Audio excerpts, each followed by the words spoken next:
Saudaraku, pos pemadam kebakaran di Kecamatan Babul Makmur, Kabupaten Aceh Tenggara ditelantarkan pada Minggu 25 Juni 2023. Kondisi bangunan di bagian plafon sudah hancur dan rusak parah.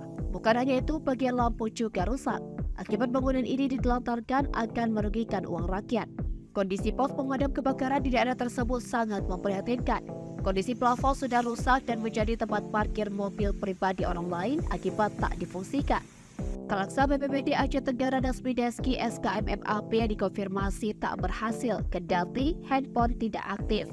Seperti diberitakan sebelumnya, Pemkab Aceh Tenggara sejak 2019 hingga 2021 sudah membangun 5 pos pemadam kebakaran atau damkar yang tersebar di 5 kecamatan dari 16 kecamatan di kabupaten tersebut.